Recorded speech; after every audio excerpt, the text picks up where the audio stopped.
Do y'all remember at the start of this year when Max Crosby threatened to demand a trade from the Raiders if they didn't make Antonio Pierce the full-time head coach? Max Crosby and the Raiders organization really believe that Antonio Pierce, with the success that he had last year, helping the season turn around, finishing with the 8-9 record after firing Josh McDaniels, they thought that Antonio Pierce was going to make this team a winner again. And then you go into this season with all this optimism about how good the defense could be, how you could overachieve, possibly win anywhere between 7 to 10 games, just to end up the last month of the season not only not competing for a spot in the playoffs, but also being worse than what you were last year and pretty much mailing it in on the season, trying to tank for Shedeur or Cam Ward in next year's draft.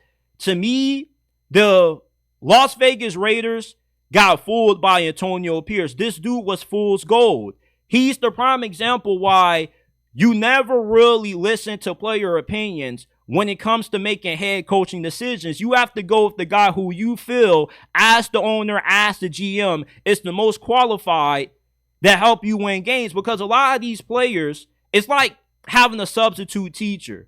You know, having a substitute teacher, it feels good to have them around until you realize that they're just a good substitute teacher. They don't actually have what it takes to be a permanent teacher because they're not really that good at being a permanent teacher. They're that good at being a substitute teacher, just getting you by until your real teacher comes back.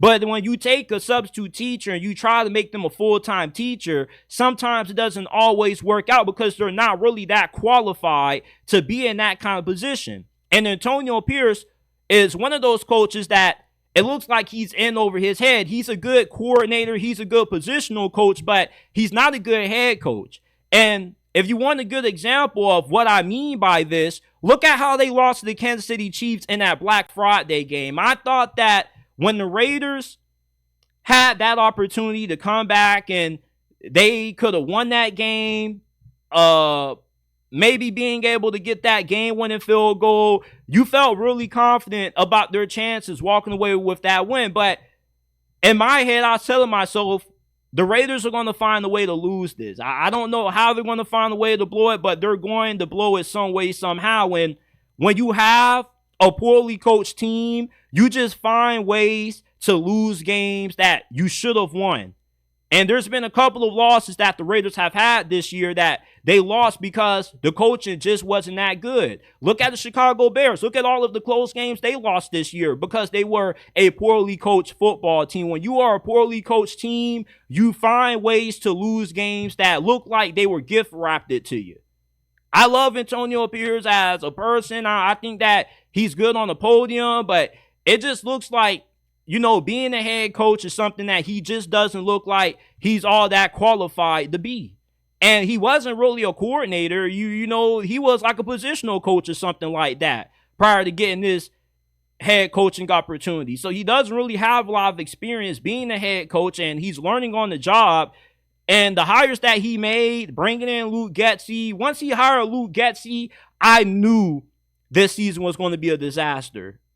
I have faith that he could be a good head coach. You know, he wanted Cliff Kingsbury, but the Commanders were just willing to pay more than what the Raiders were, and that's why they didn't get him. He wanted to trade up for Jayden Daniels. He knew what he was walking into this season.